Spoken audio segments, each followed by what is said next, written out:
Hello friends, welcome to the HFY Ode, where we bring you the new science fiction stories for you, and new adventure, new world.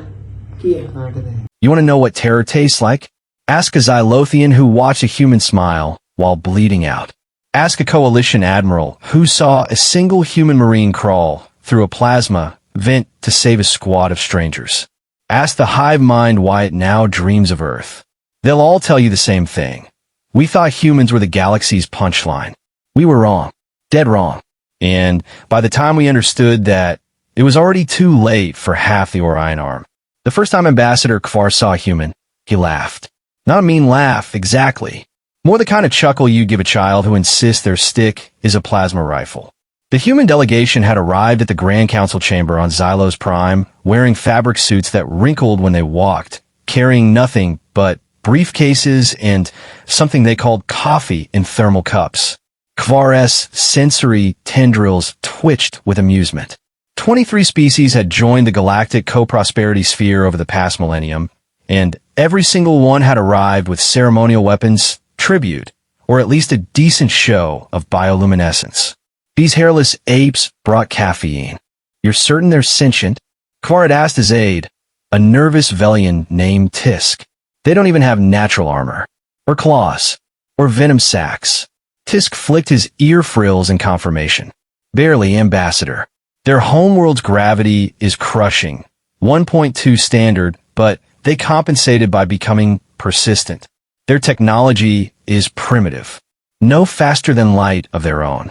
They were found floating in a derelict sublight arc, apparently fleeing some ecological collapse on their homeworld.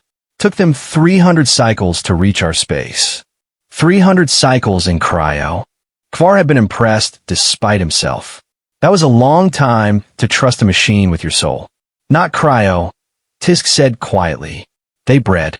Generations lived and died on that ship. They call it the Odyssey. Their entire civilization rebuilt itself in the dark between stars. Kvar had filed that information away without much concern. All species had their quaint survival strategies.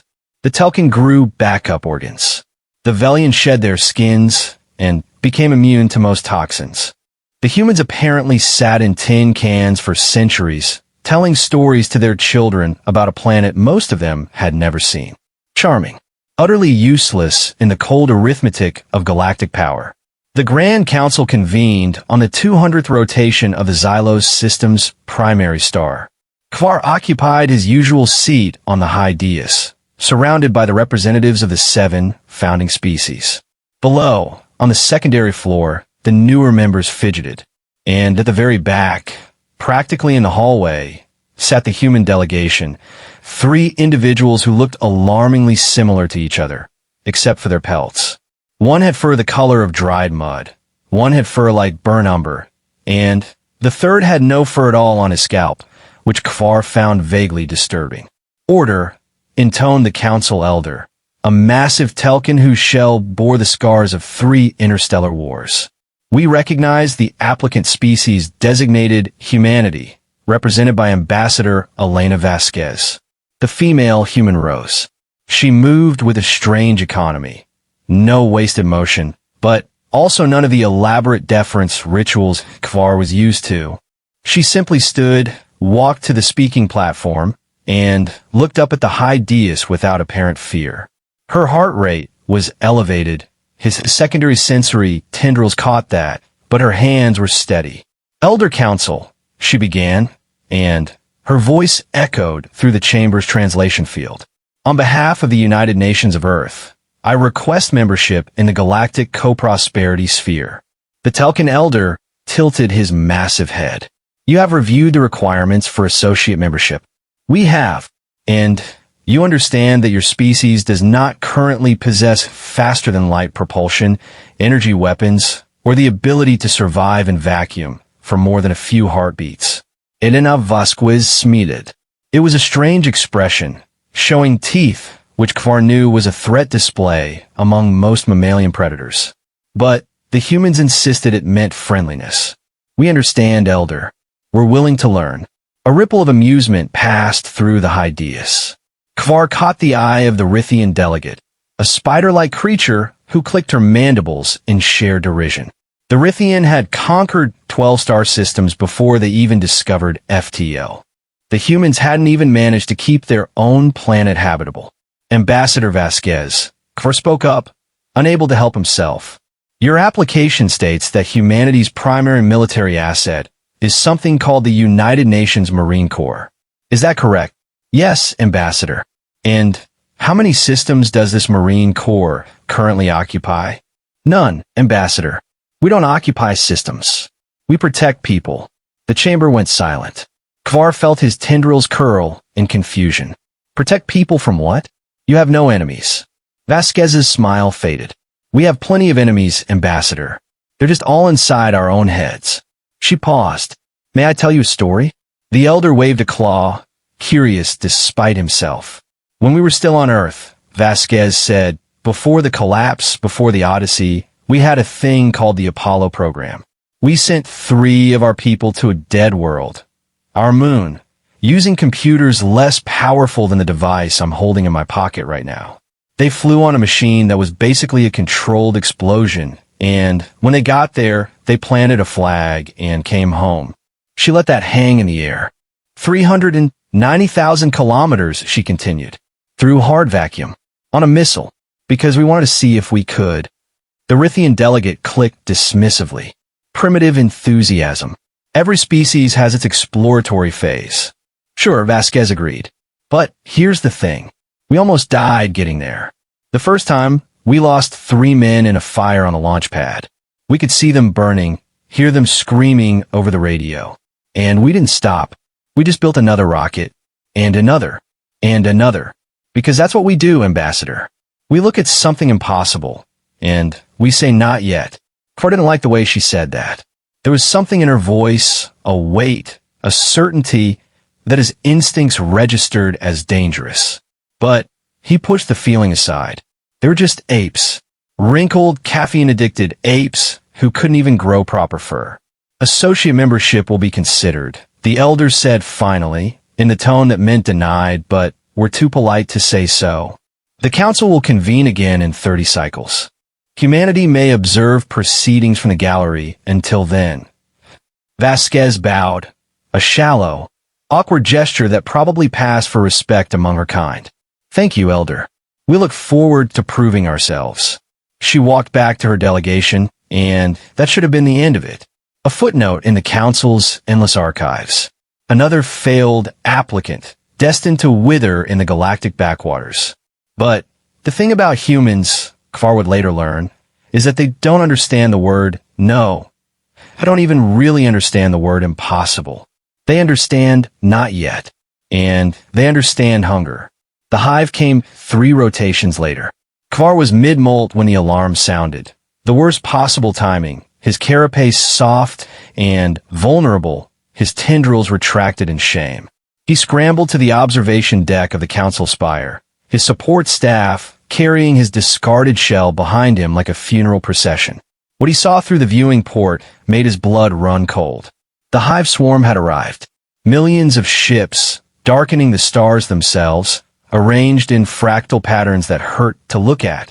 They came from the Perseus Arm, a tide of chitin and hunger that had already consumed 12 fully developed species, including the ancient and powerful Vine, who had ruled their sector for 10,000 cycles. The hive didn't negotiate. It didn't communicate. It simply absorbed digested worlds, repurposed biological material, grew larger and more terrible with every conquest.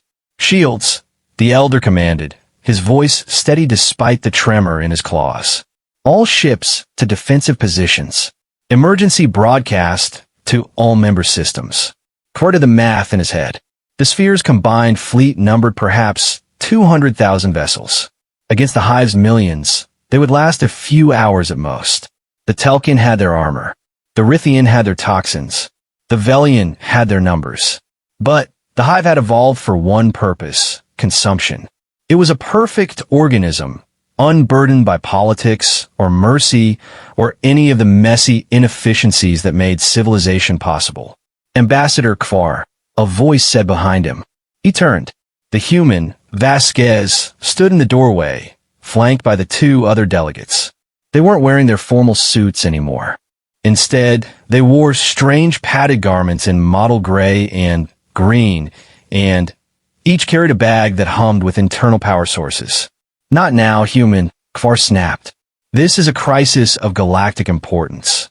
I know, Vasquez said calmly. We'd like to help. Kvar nearly laughed again. The impulse was there, automatic, the same dismissive reflex he'd felt when he first saw them. But something stopped him. Maybe it was the way they stood, planted, balanced like trees in a storm. Maybe it was the look in Vasquez's eyes, which was not fear or panic or even concern, but something else entirely. Something that looked almost like anticipation. Ow! Kvar asked, hating himself for asking. You have defensive positions around the primary relay station, yes? Vasquez pointed to a schematic on the wall. That's the choke point. If the hive takes the relay, they can bypass your outer defenses and strike directly at Xylo's prime. We know the strategic value of our own relay station, Ambassador. Then, you also know that your ships are designed for open space combat, not close quarters boarding actions. Vasquez tapped the schematic. The hive will send boarding pods. They always do. They want to absorb your crew, learn your technology, turn your weapons against you. You've lost every boarding action in every war you've fought because hive warriors are faster and stronger than any of your species. Kvar felt his tendrils go cold. She wasn't wrong. The hive's ground troops were nightmares, chitinous horrors with blade limbs and acid spit and a total lack of self-preservation. The council species had evolved intelligence, not combat capability. Against a hive warrior in close quarters, even a Telcan was little more than a snack. We're not, Vasquez said quietly. What? We're not faster. We're not stronger. But we're meaner. She unzipped her bag and pulled out a weapon. A crude kinetic projectile launcher, the kind Kvar had seen in historical archives. This is an M4 carbine. It fires a 5.56mm copper-jacketed round at 900 meters per second. It's been the standard-issue infantry weapon of the United States Marine Corps, which is part of the UN Marine Corps, for over 200 years. Kvar stared at the primitive device. That won't penetrate hive chitin. Their warriors are adapted for— I know what they're adapted for, Vasquez interrupted. We've been studying your archives since we got here. Hive chitin is resistant to energy weapons because energy weapons cauterize the wound. But kinetic rounds? They fragment. They tumble. They turn the inside of a hive warrior into paste while leaving the outside largely intact. Your scanners won't even register a kill until the warrior stops moving. She held up a second object, a simple metal cylinder with a pull ring. And this is a fragmentation grenade. Shrapnel, not explosive pulse. The hive has never encountered shrapnel. Their nervous systems don't know how to process sudden, localized trauma from multiple directions at once. It confuses them, overloads their pain receptors. Kvar's mind raced. It was insane. It was primitive. It was also, he realized with dawning horror, perfectly logical. The hive had evolved to fight energy weapons, clean, surgical, predictable. Kinetic weapons were dirty, chaotic, the biological equivalent of screaming nonsense at a mathematician. You want to fight, Kvar said slowly, on the relay station. Hand to hand. Close quarters combat, Vasquez corrected. And yes, that's what we're for. There are 3 of you. Vasquez smiled again, that teeth-baring threat display that Kvar still couldn't read properly. There are 500 of us, Ambassador. We've been hiding on your station for 3 rotations, waiting for this. Human merchant marine crews on every human vessel in the sector. Human refugees from the Odyssey who settled on your outer worlds. We've been preparing. She tilted her head. Did you really think we came all this way just to watch? The elder's voice cut through the moment. Ambassador Vasquez, your offer is noted. However, the council cannot authorize— We're not asking for authorization, elder. Vasquez turned to face the high dais, and foresaw something he'd never seen in any species before. Absolute, unwavering certainty. We're telling you what's going to happen. Your fleet will engage the hive swarm in open space. You'll lose, but you'll buy time. While you're buying time, my people will board the relay station and turn it into a slaughterhouse.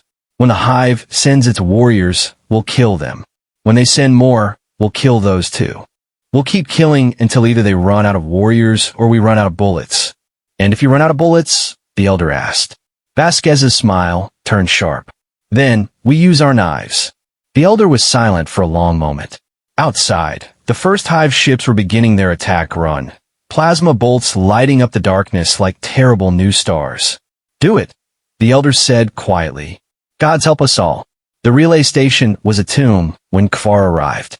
Not figuratively, literally. The outer corridors were carpeted with hive corpses. Hundreds of them, their chitons shattered and leaking viscous blue hemolymph, their multi-jointed limbs twisted at impossible angles. The smell was indescribable. Ammonia, copper, and something else, something that triggered every fear instinct in Kfar's ancient genetic memory. He stepped carefully over the bodies, his tendrils twitching, his secondary heart hammering against his carapace. The station's emergency lights cast everything in blood red. The air was thick with smoke and the acrid tang of discharged propellant. And beneath it all, a sound, rhythmic, metallic, almost musical. Crack, crack, crack. Pause. Crack, crack, crack. Kfar followed the sound deeper into the station. He passed a barricade made of storage containers and hive bodies. The humans had stacked the dead like sandbags, using their own enemies as cover. He saw blood trails that weren't blue. Human blood, red and vital, smeared along the walls in handprints and drag marks. Someone had crawled here, wounded, and kept fighting. He found them in the main reactor chamber. 52 humans by his count. Maybe 60. They were scattered across the multi-level platform in small teams, each group covering a different approach. Their faces were streaked with grime and blood, some of it theirs, and their eyes had a quality he couldn't name. Not madness exactly, not rage. It was something colder, something that looked like the hive, but wasn't because the hive killed without feeling, and these humans were feeling very much indeed. Vasquez stood at the center of the chamber, her carbine slung across her chest, directing operations with hand signals that Kfar didn't understand. Her left arm was wrapped in a field dressing, the fabric dark with fresh blood. She didn't seem to notice. Ambassador, Kfar said, his voice hushed despite himself. The council has retreated to secondary position. The hive fleet is, he swallowed his throat dry. The hive fleet is winning. Vasquez nodded without looking at him. How long? 3 hours. Maybe 4. That's enough. She finally turned, and Kfar saw her face clearly for the first time. There was a gash across her forehead, deep enough to show bone. She hadn't bothered to seal it. We've killed just under 2,000 hive warriors. They've killed 12 of us. 12. Kfar couldn't process the number. 2,000 hive warriors. Walbo months. Those ratios weren't possible. They defied every calculation, every strategic model, every rule of warfare he'd ever learned. They're learning, though, Vasquez continued, her voice flat. The first wave, they came at us like animals. Just charged straight into our kill zones. We mowed them down. The second wave used cover. The third wave tried to flank. They're adapting, Ambassador. Every time we kill them, they get smarter. Then fall back, Kfar urged. Evacuate. The council will... No, the word was quiet. Final. Kfar felt it in his bones. We can't fall back, Vasquez said. If we fall back, they take the reactor. If they take the reactor, they overload it and take the whole station. If the station goes, your fleet loses its only resupply point within the system. You lose the system. You lose Xylos Prime. You lose the council. She paused. 23 species, Ambassador. That's what dies if we fall back. Kfar wanted to argue. He wanted to scream that her life mattered, that her people mattered, that sacrificing 50 souls for the sake of a tactical position was barbaric. But he looked around the chamber at the humans checking their weapons, sharing food and water, making quiet jokes that didn't reach their eyes, and he realized they already knew. They'd done the math before they ever set foot on this station. They'd known they weren't leaving. Why? Kvar whispered. You're not even members of the sphere. We mocked you. We laughed at you. You owe us nothing. Vasquez was quiet for a moment. Then she reached in her pocket and pulled out a small photograph, a physical print, creased and faded, showing a group of humans in front of the building with a sign that read Odyssey Elementary School. These are my kids, she said. I taught them on the ship, reading, writing, basic math. I also taught them that the galaxy is full of wonders, and that they should always try to leave things better than they found them. She tucked the photo away. I'm not dying for the council, Ambassador. I'm dying so that little girl in the front row, the one with the missing tooth, grows up in a galaxy that still has wonder in it. The attack came 3 minutes later. The Hive had learned. This wave didn't come through the main corridors. They came through the ventilation shafts, the service tunnels, the power conduits. They dropped from the ceiling and rose from the floor, their blade limbs already swinging, their acid already spraying. The humans reacted instantly, a choreography of violence that Kvar could barely follow. They fired in controlled bursts, 3 rounds each, aimed at the gaps between chitin plates. They moved in pairs, covering each other, reloading in the space between heartbeats. They used the environment, pipes, cables, even the Hive's own dead, as weapons and shields. And when they ran out of bullets, they used their knives. Kvar watched a human, a male, his scalp furless like the one from the delegation, tackle a Hive warrior twice his size. The warrior's blade limbs pierced the human's abdomen, punching through his padded vest like paper. The human screamed. Then he drove his combat knife into the warrior's primary ganglion, twisted, and pulled. The warrior collapsed. The human kept stabbing. Another human, a female, younger, with tears streaming down her face, dragged a wounded comrade behind a barricade while firing her sidearm one-handed. A Hive warrior lunged at her, and she didn't flinch. She just kept firing until the warrior's head exploded in a spray of chitin and blue fluid, then turned back to her friend and started applying pressure to his wound even though both of his legs were gone. The battle lasted 47 minutes. When it was over, Kvar stood in a sea of bodies, Hive and human alike, tangled together in death as they'd been locked in life. 52 humans had entered the reactor chamber. 14 were still standing. They moved among the wounded and the dead, checking pulses, administering aid, saying quiet words to the dying that Kvar couldn't quite hear. Vasquez was alive. Barely. A Hive blade had opened her from shoulder to hip, and her left arm hung at a wrong angle. She leaned against the reactor casing, her good hand still gripping her sidearm, her eyes scanning for threats that had already stopped coming. The Hive swarm withdrew 2 hours later. Not because the Council fleet had beaten them. The fleet was in ruins, barely a tenth of its ships still operational. The Hive withdrew because for the first time in its existence, it had encountered something it couldn't digest.